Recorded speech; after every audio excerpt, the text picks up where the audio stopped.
Alright.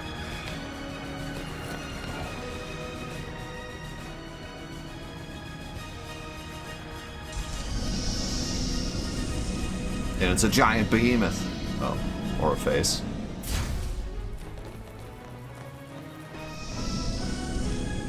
Wait, did they design their door to look like a face just because?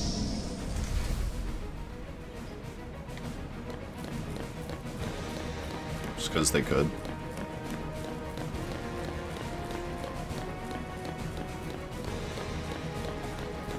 Yo, I miss these hallways, man.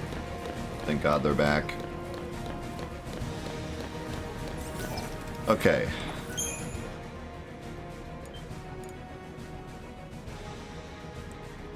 I think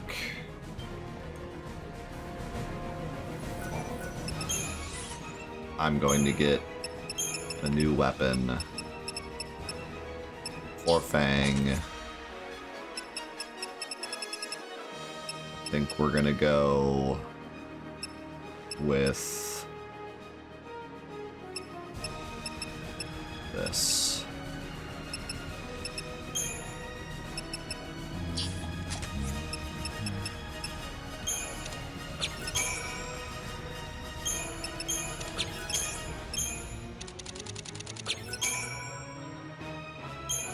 Now, I never checked to see if you could go above ×3, so I'm gonna try. I figured ×3 was the limit, but it's looking like it's the limit.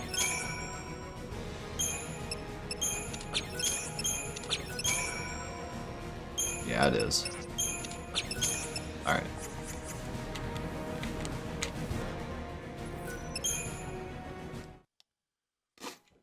So I'm just gonna get up the ×3 and then start using upgrade robot materials.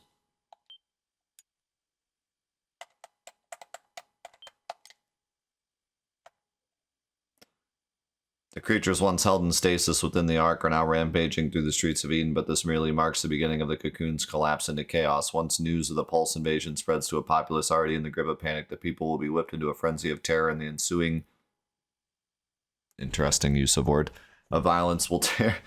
The Cocoon will not survive long enough for that to happen. Even now, the members of the cavalry charge the heart of one who is in some of the and then orphan and the idolies and the quest of liberation and the cog of the Barthandalus scheme. You lost me.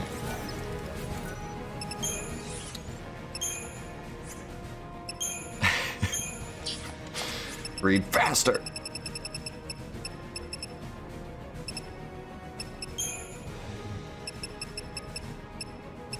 To be fair, I'm pretty sure it, like, comes back around or lets you control it once it's done or something, but...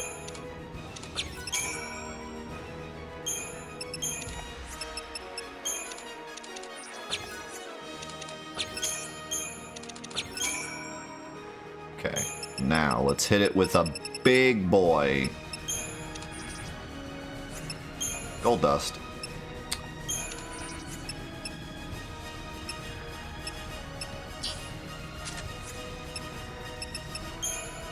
Go puppet. I actually have a bunch of money items now. Holy cow, the particle accelerator.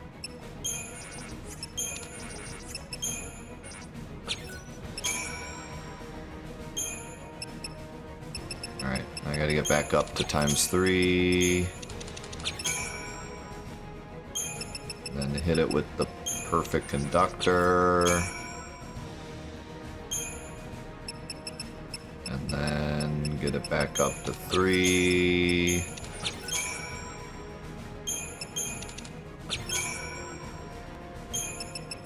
And then hit it with the analog circuit.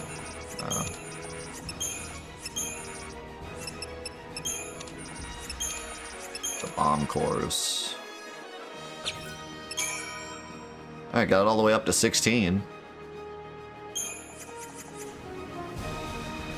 Pretty good upgrade.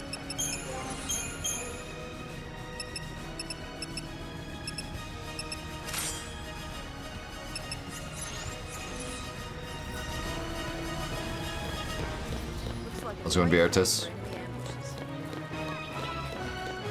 Not again.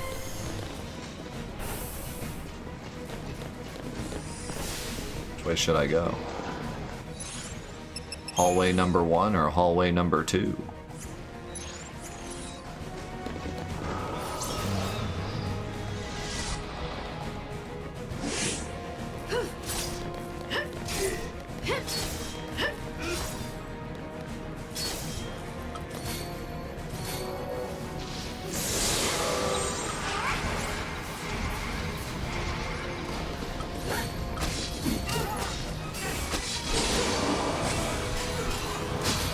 Oh my god.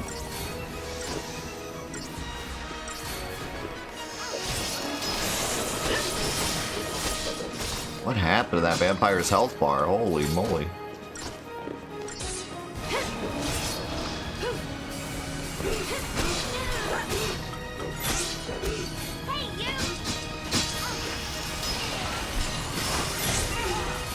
Boom. Boom. Thanks, Kayuna. Boom. Boom. Boom. You guys having fun yet? Oh. Boom.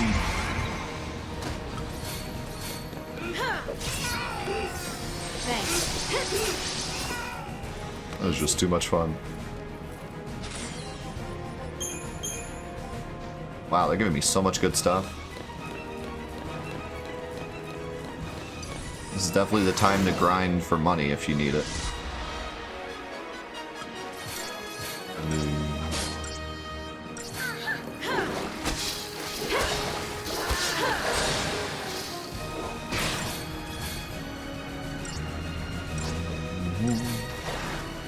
Right now, the only thing I could see myself doing is like selling all the gil items, buying more upgrade stuff, and putting it all into Fang's weapon to see if I could get the next weapon. But I don't really want to do that yet. So I'm just gonna keep it all for now, but I could probably pull that off with the amount of gil items I have right now. Hey look, it's that boss from 1,000,000 years ago. Kinda cool to fight one again.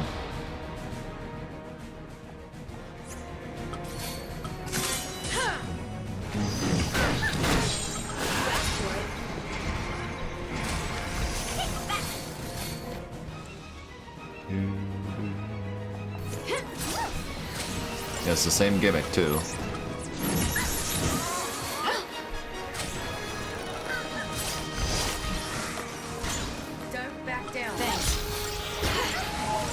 Ouch. That hurt. Oh, nice dodge.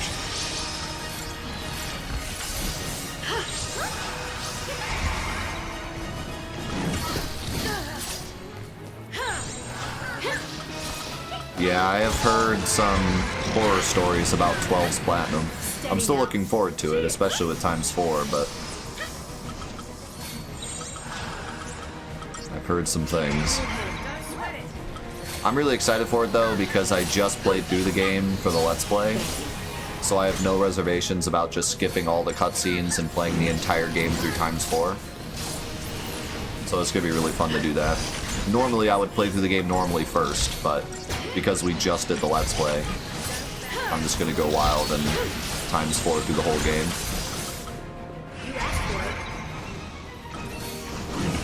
Which will make it a pretty fun experience. Grieving, thank you for the 20 months.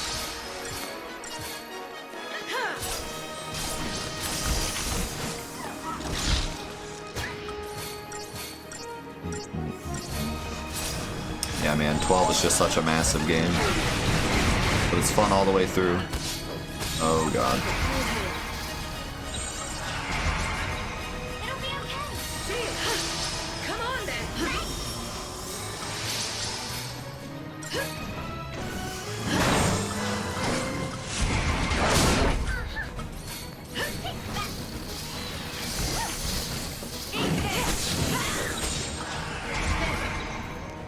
12 is one of those games that like is almost bordering the too much content realm. It was on PS2. How wild is that?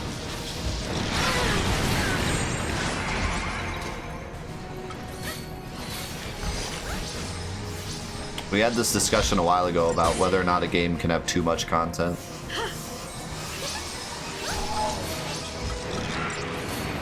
Yep, 12 was one disc. Yes, sir. Square really just like mastered the art of making games on the PS2 at that point. You know, they absolutely mastered the PS2's architecture.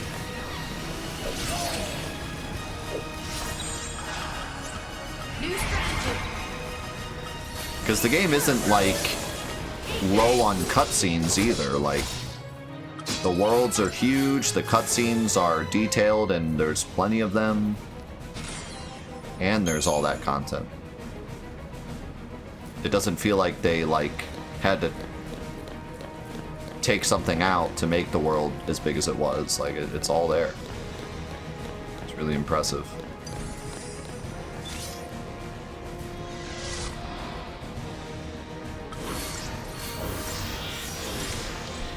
But yeah, we were talking about like, can a game have too much content? A lot of it has to do with like what the content is and how it's given to the player. Oh, these guys hurt.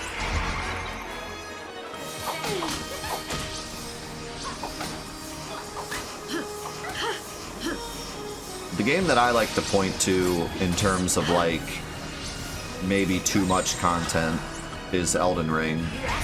Because Elden Ring has a lot of repeated content. And although I think like the size of the world is fine, especially given the type of game it is and how much replayability it has, the actual content in the world can get tiring by the end of even just a regular playthrough.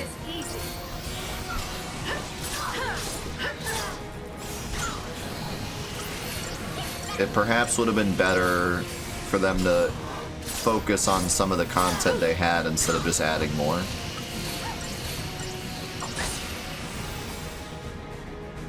Or even like maybe held off on a few of the areas and made the areas that they did have more complex with different enemies and bosses, and then like revealed the other locations in a DLC.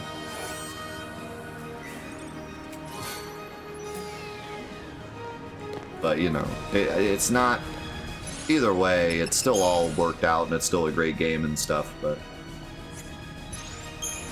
it's more of a nitpick more than anything. But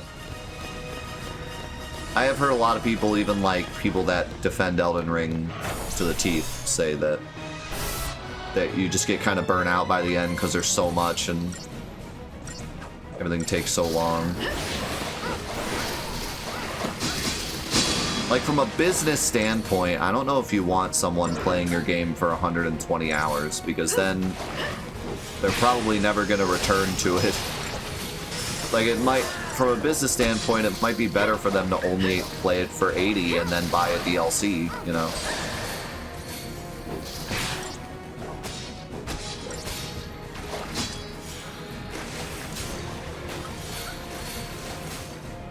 Well, that wasn't scary at all.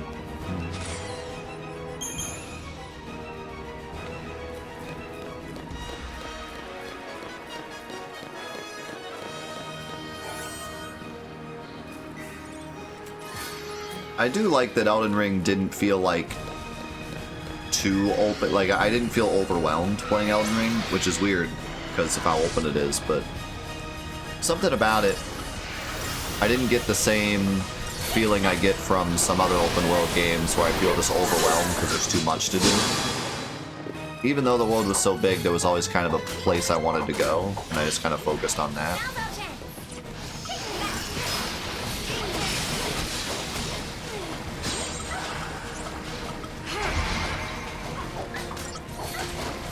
The the openness of the game really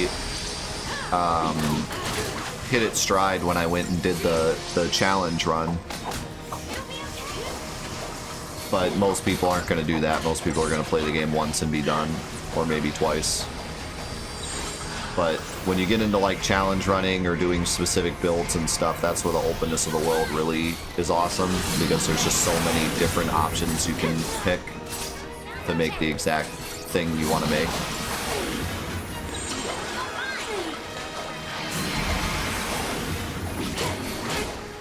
Ow. Yo, let's go in Grail. I'm so dense.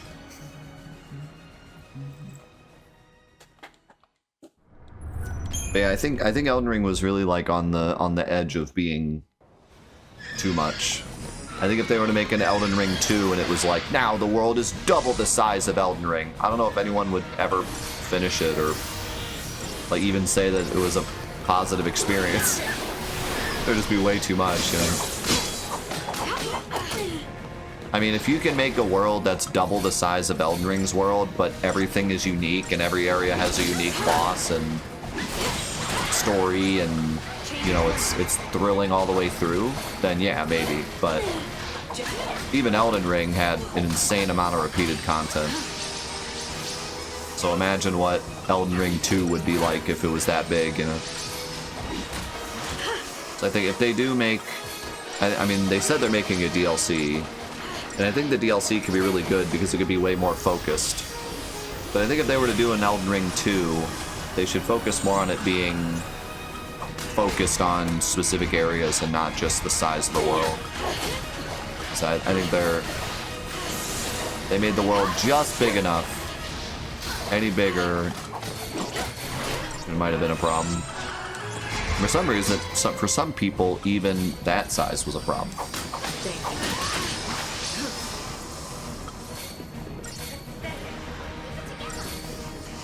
You'll make it. It would have helped if a lot of the areas weren't so, like, empty. But that's part of the Souls experience. There are places that are specifically designed to be empty so that you get a false sense of security, and then the next place you go to, you get ambushed. So, like, I get that. That's kind of part of the design. But it doesn't help when the world is so big and you, like, travel for so long without ever finding anything.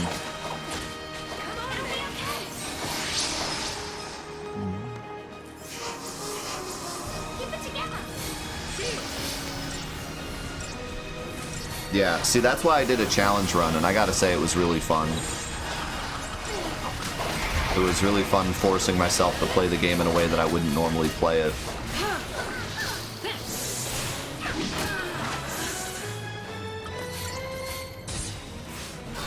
That definitely, like, revitalized the game for me, because I was the same way. Once I beat it, I was like, what do I do now? I wanted to keep playing, but the idea of just doing what I did again did not sound fun. Then when I forced myself to play the game differently, it was really fun. Time for another approach.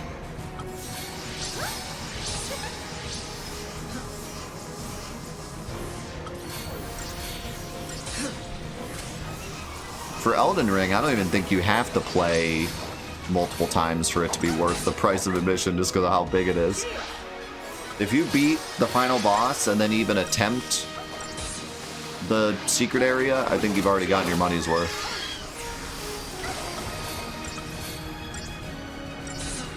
But yeah, I know what you mean. If you have any reason to play a game after beating the final boss, it's probably, you've probably gotten your money's worth. Thanks.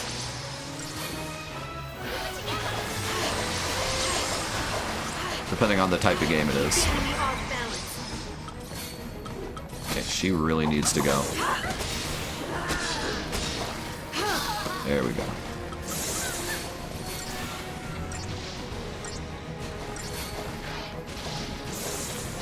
I mean, it's hard anymore because games are changing in price.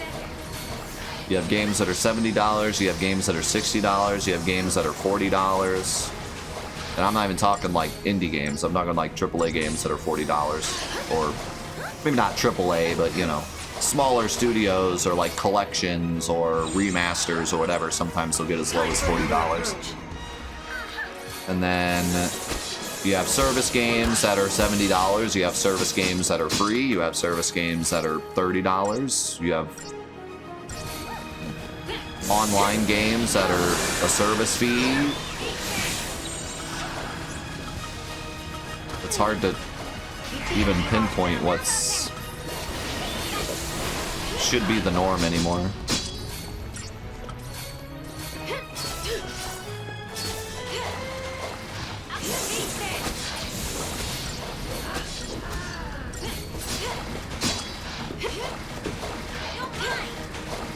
For me, it's usually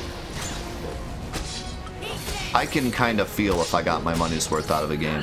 If I pay $70 for a game and it's a 60-hour experience and I did something after the final boss, I pretty much call it worth. And then when it comes to service games and stuff, I kind of feel the same way. Like, if I spend up to $70 on it, I better be getting about the same amount of gameplay value as I got out of the $70 game I bought. So I kind of use $70 one-player games as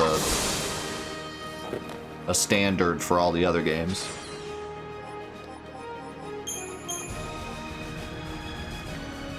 But you know, the problem with that, well, not the problem, but the reality of that is that when I play games like Diablo, I already feel like I'm getting ripped off before I even start playing the game. I've already spent $70 and then it's like, oh, I gotta spend more to like do the thing I want to do in the game. So now I already feel ripped off. I already feel like I've spent more than I should have. Like, at that point, the game better be double the length of a normal video game. Which, you know, some service games are. Some service games you'll play for 500 hours, but it's hard to not feel ripped off when you pay so much up front.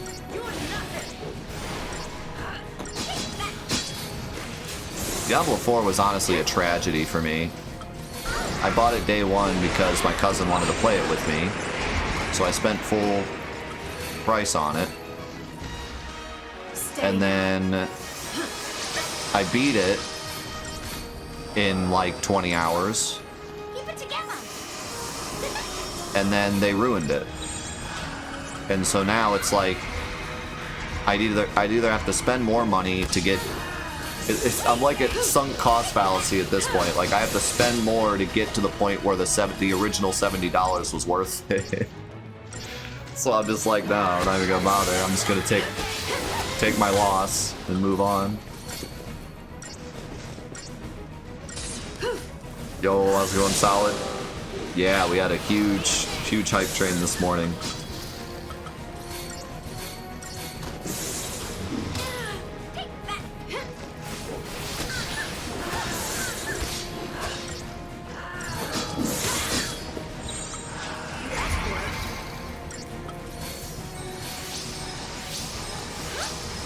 What do they do to ruin Diablo 4? I couldn't even tell you, to be honest.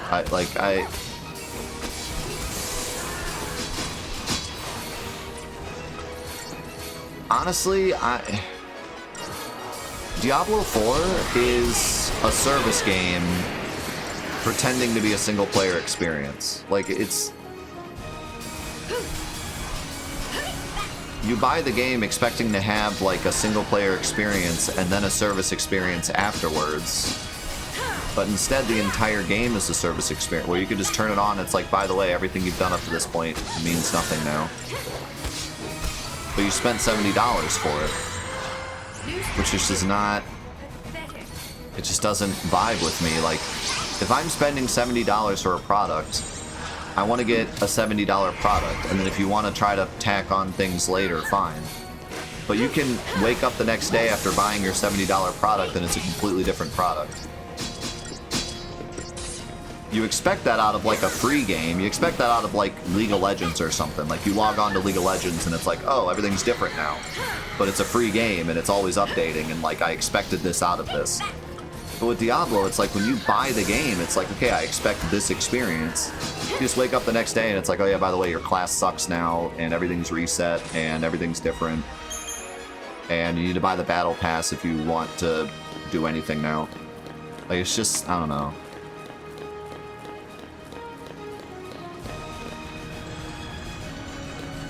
I don't really vibe with that thought process in the first place. Then on top of that, the updates they did were just tragedy after tragedy. But regardless of how bad the updates were, I just kind of disagree with that idea as a whole. That makes sense?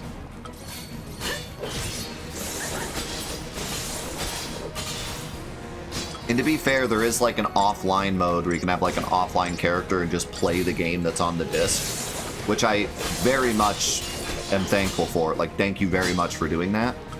But it just feels like you're missing 90% of the game because they added so much after the release that like the single player experience is awful, and you can't even, I don't think you can convert your single player character into an online character. So it's just kind of there on your console, and all of the fun stuff is multiplayer stuff, so it's just feels like an empty experience.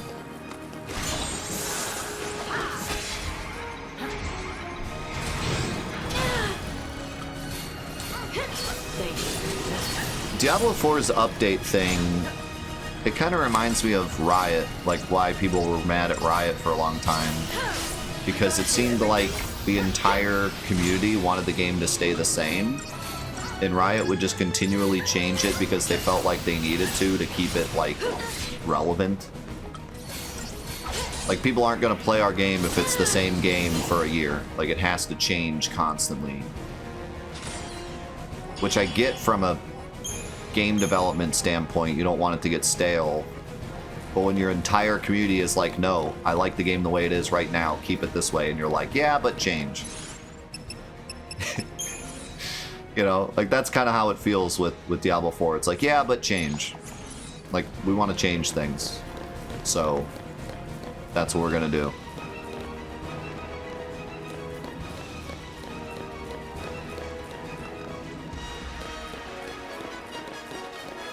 And I feel that more and more with game developers, where it seems like they think they're right, even if everyone is saying they're wrong. And, like, sometimes that's true, to be completely honest. Like, sometimes game developers have to not listen to their audience and just do what they know is right, because they're the game developers.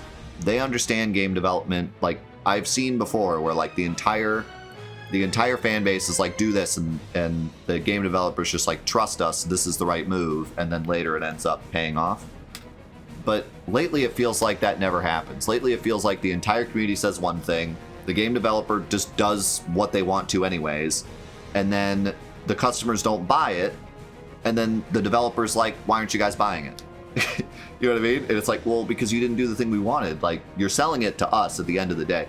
Even if maybe technically you think the game is better, you're selling it to your audience at the end of the day. So if they don't like it, they're not going to buy it. That's just, you know, that's just the way it goes. Like, and I know I always love to bring up this example, but Call of Duty Vanguard is like the perfect example of this, because the entire community was like, we want you to do round-based zombies.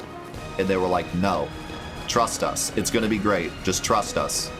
We're going to make this new zombies mode. It's going to be amazing. You're going to love it. Then it came out and everyone hated it.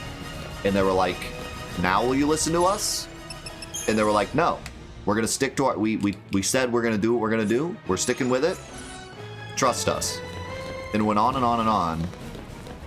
And then finally, after 3, what they call like their seasons, they said, all right, guys, we're doing round-based zombies, which was like the worst time. Like, at that point, just go. Like, you know what I mean? Like, at that point, everyone that wanted round-based zombies already gave up, already sold the game, or didn't buy it at all. at that point you've already lost them. Just stick to your plan at that point. It's too late, right? But no, after all that, after all them's, you know, no, we're gonna stick with it, you're gonna stick with it. Then when everyone didn't care anymore, they were like, all right, fine, we'll listen to you. It's like, it's too late. Either stick with your plan or give in to the community because they're the ones buying the game, but don't stick to your plan for that long and then finally switch over when everyone's gone. It's too late, boys. And I felt really bad because it seemed like a lot of the development team wanted to do that from the beginning, but we're talking about Activision here, and you all know how that goes. The suits are like, well, we think this will make money. We did the math, and this says money, so get to it, boys. And then when it doesn't make money, they're like, well, you developed it wrong. It wasn't our fault. You developed it wrong. You're fired. We're gonna pay our executives $1 million more to make up for this bad game you guys made. Yeah. The Activision way.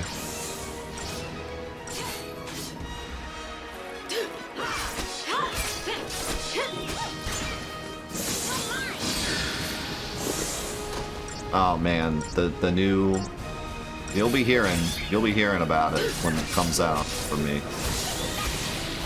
You'll be hearing about it.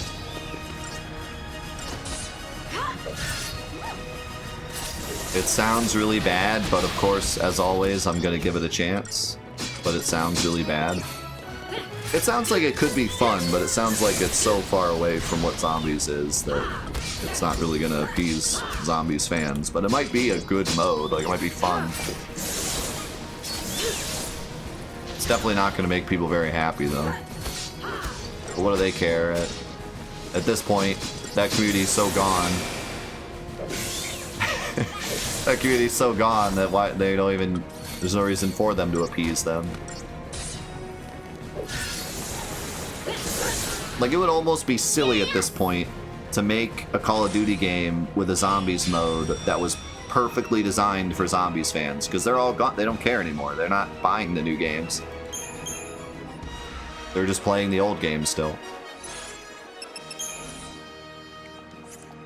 The mod community, the old Zombies mod community is like popping off right now. They just released some new mod that like completely changes the Black Ops 3 Zombies to be like an entirely new experience. They created like a whole upgrade system, a whole, like it's crazy. They like upscaled all the maps. It's like basically Call of Duty Black Ops 3 remastered. Looks like a AAA project. It's really wild. Causes TP to recharge slightly even after obtaining a low battle rating. Okay.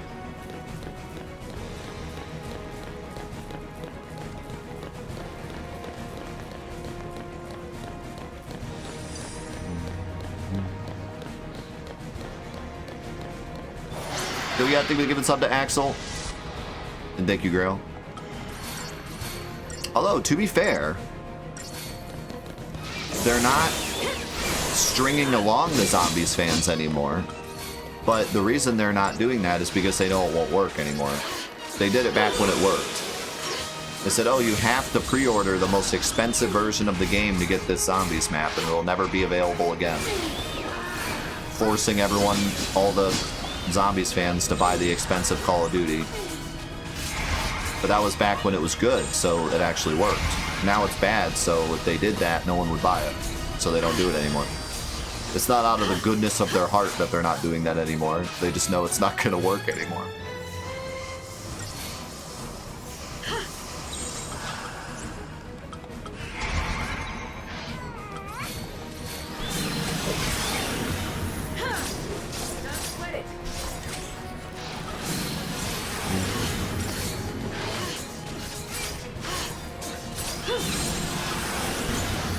I do not believe that Modern Warfare 3 will ever revert to anything because Treyarch is making the next game right now.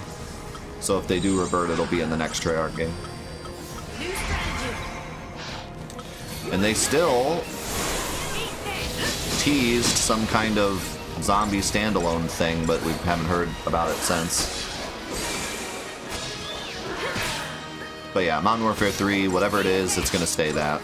Especially with how different it is, there's no way they could revert, even if they wanted to.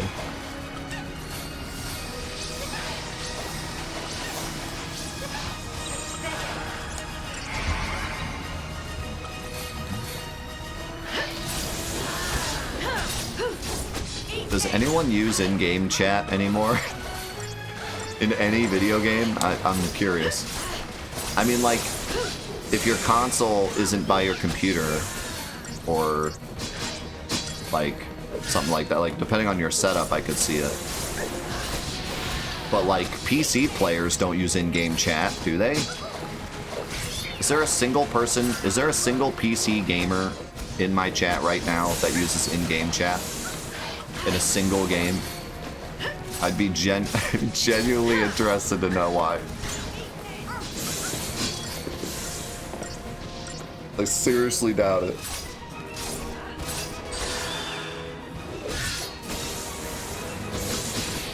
But console games I could see. But I mean, so for whatever stupid reason,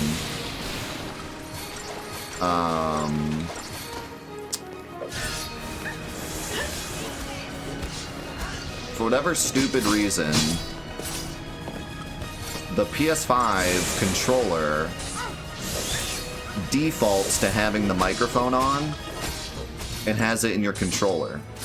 So it's like incredibly easy to just chat in lobbies.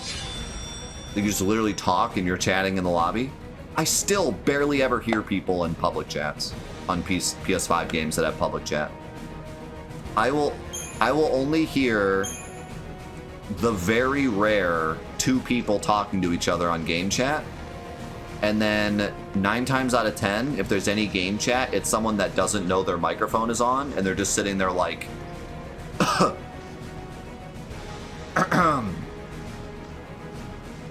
that guy. The entire game.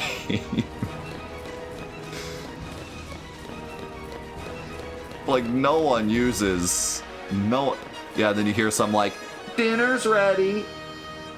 Alright, Mom, I'm finishing this game. Yeah.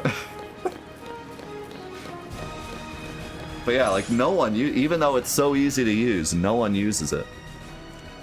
And, in, like, MOBAs and stuff, on PC, I don't ever hear anyone using the game chat. I just see people post their Discord link in the chat.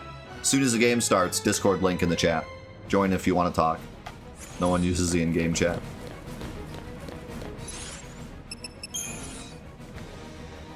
I forget where I'm going. That way. Oh, they are. They're terrible. And why would they be good? No one uses them. Why would they, like, take the time to make the in-game chat quality when no one uses it? At this point, you're just wasting your time. Wasting dev time. I don't... Oh, okay. I'm just gonna... Sorry, I'm talking about zombies. You know how this goes. You bring up zombies, I forget what I'm doing. It's all Marsha's fault.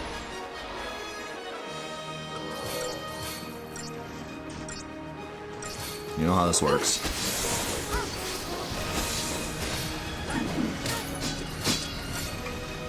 What do you mean I brought it up?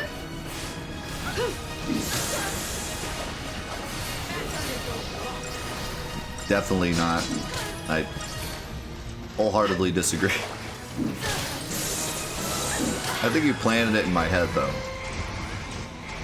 That's all I'm saying. Here we go!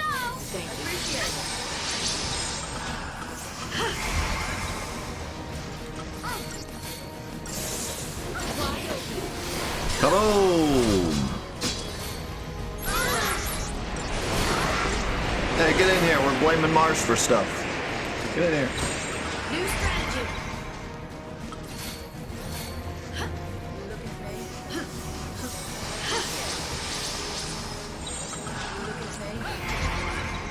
Finally, something I'm good at.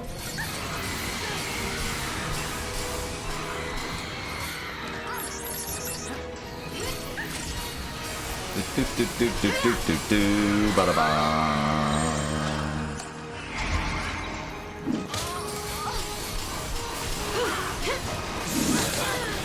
Oh my god, Fang just got whacked.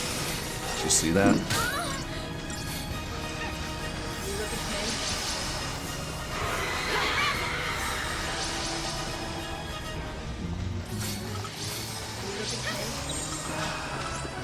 What do we do here?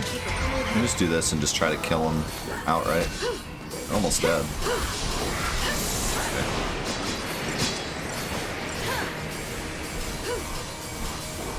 That one, not so much.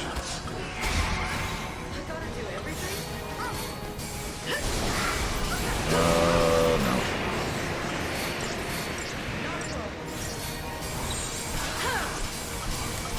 Thanks. What was the glitch you found in your trophy quest for Stranger of Paradise? Is there a comment? There should be a comment attached to it. Like if you click on the cell, there'll be like a comment. I'm guessing it was me doing the level 500 quest on level like 100 and going up like 300 levels because the game isn't balanced correctly. I'm guessing that's what I'm referencing, but I'm not sure.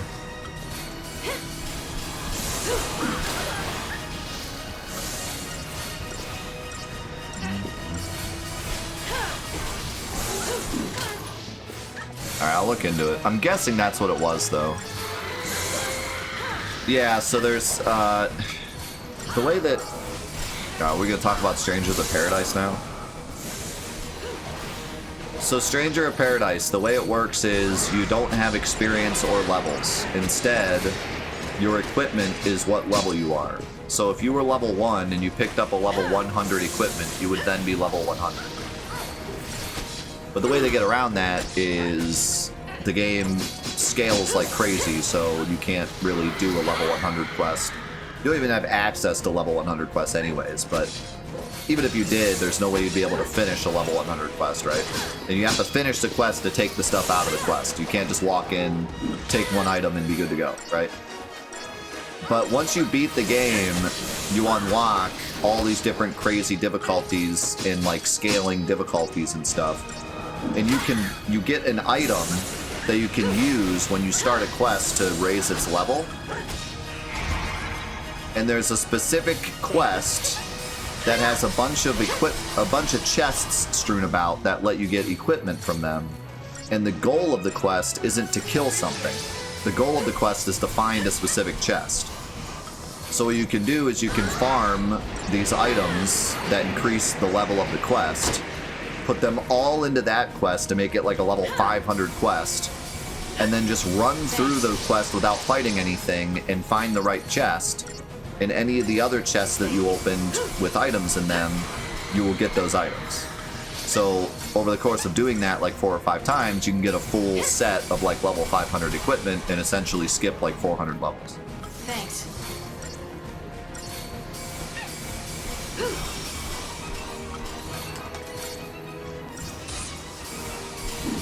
And so I did that because grinding in that game is awful. And not very fun. What in the kaiju battle?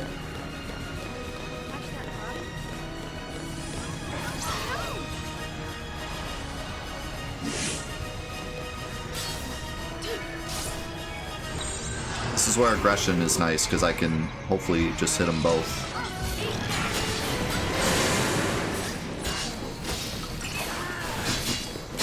Nice. Stagger them both.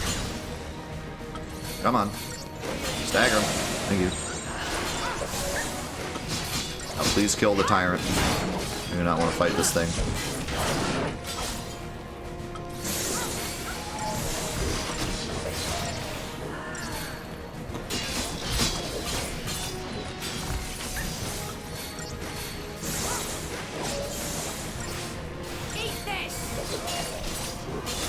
Stranger in Paradise is really unfortunate because it did have some really fun stuff in it, but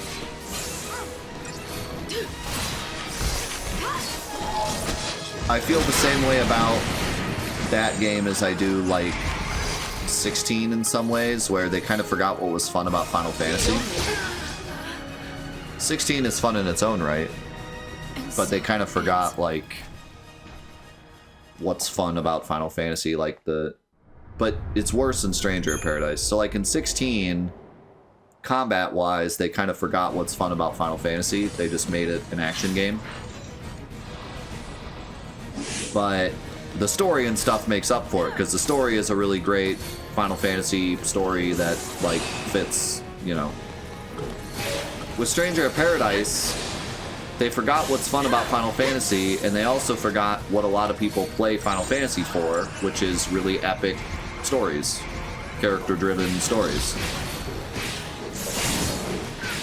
Why did his stagger last like a split second? Heck was that garbage? So you get a game that has Final Fantasy in the name. Granted, this is a side game at least, whereas Final Fantasy XVI is a main series game. But you get a game with Final Fantasy in the name that just doesn't have a story. And you're like, but that's what I like Final Fantasy for, is stories. But the story is chaos. So it just doesn't, I don't know. Like, a lot of people played it expecting Neo, but with a Final Fantasy story, and instead they got Neo with no story. And that was kind of the biggest problem. And then on top of that, the post-game was really grind heavy, way worse than Neo. It doesn't have the same fun aspect as Neo has. It's just grinding, which really turned me off of it.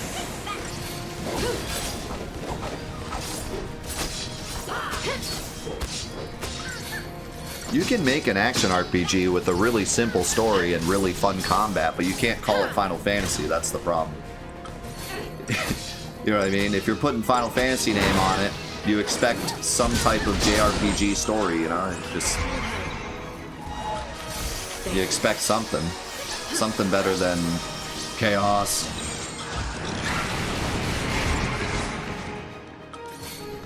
Or at the very least, good writing. With good lore, the writing in Stranger in Paradise is some of the funniest writing I've ever seen. Just absolutely no concept of like character design whatsoever.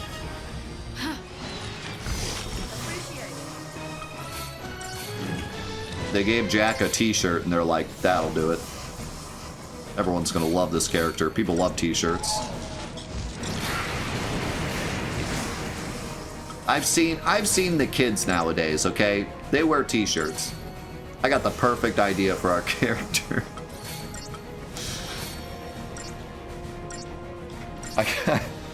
This is really gonna wow them. I did really enjoy Stranger in Paradise though, like the first time through. They had a lot of fun stuff in it. Like they had a lot of great ideas. I just had absolutely no desire to go back to it. I played the first DLC and actually really liked the boss in the DLC. But at that point I was just done. I was like, I don't want to grind another 100 levels for no reason. And yeah, it doesn't have the same, like, Neo has that huge grind, but it feels so fun to do it. And you get new weapons and new abilities and try out new fighting styles, and I don't know, it just doesn't hit the same. Doesn't hit the same in Stranger in Paradise. And oh my god, the equipment. Don't even get me started on the equipment in that game. Oh my god.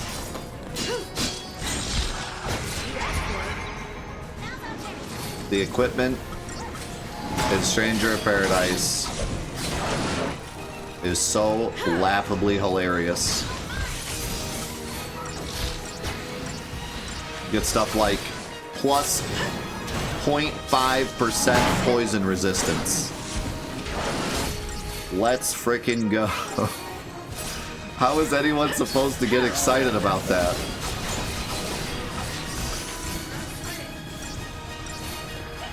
How is anyone supposed to get excited over this equipment? Even if it does actually do, even if 0.5% poison resistance actually does a lot more than it says it does, as the player reading that, you just feel depressed. You're just like, I worked for this? New strategy.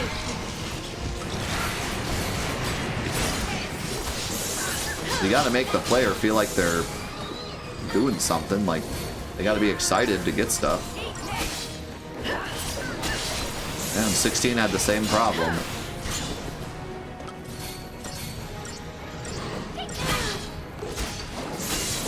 At least there was a slight illusion that some of the stuff did stuff in 16. Like when you really like a specific ability and then you get an accessory for that ability, you're like, yes! And you kind of forget the fact that it's 5% and it doesn't matter. And I was just getting started.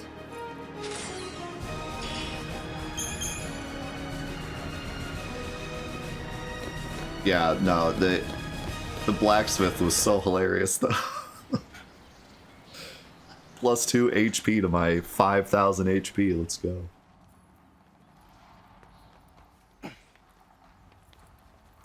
That's not how the door works, Snow. It's an up. It goes up. So close. We'll find another way in. There's no time for that.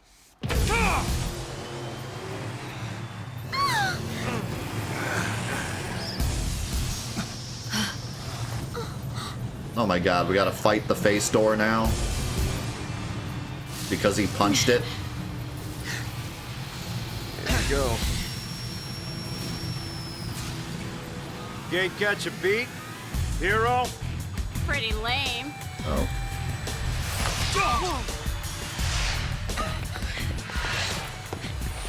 Hey, Snow! Hey! Where you been? Guys! So, Snow, you're a postless sea now, huh? Yeah. Good times. Then why didn't you tell us? When Why would the he hell have told didn't you? you come and find us? Yeah, we've been waiting. Us and the rest of the Purge fugitives. But damn, those Pulse Fal'Cie sure know how to pick 'em. Yeah. Out of all the idiots in the world, they choose this one. Oh, hey, now wait just a minute here. I am your fearless leader. You're not supposed to laugh at the boss. What? Whoa. Just like old times, huh, boss? Don't you worry. We'll take care of the civilians. And you concentrate on saving Cocoon. Yeah, you know the ones you just killed? We all will. We'll take care of them.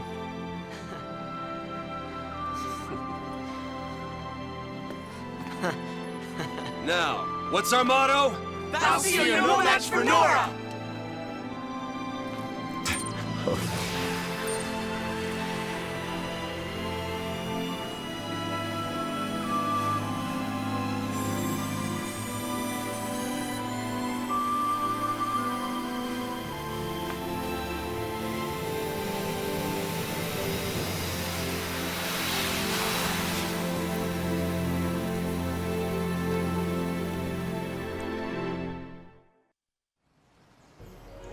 Okay, so that was a cool scene.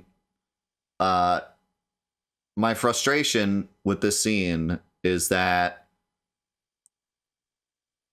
the pacing is so weird. They get here and they're like, okay, you know, Cocoon, whatever, let's save it, whatever. And then all of the scenes up to this point, they just seem in like no rush whatsoever. Like they're not, I don't know, they're just like kicking back. We'll figure it out, whatever. And then we get to this door, and suddenly he's like, we don't have time for that. Like, now we're in a rush? Like, now we're worried?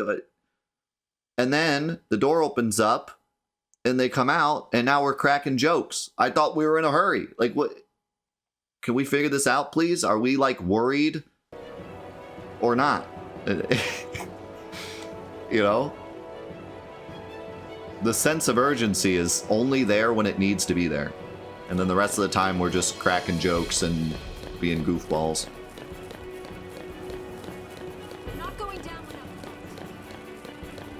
Which, like, I was fine with that when we were on Pulse, but now's the time to be serious. Now's the time to, like, it's go time.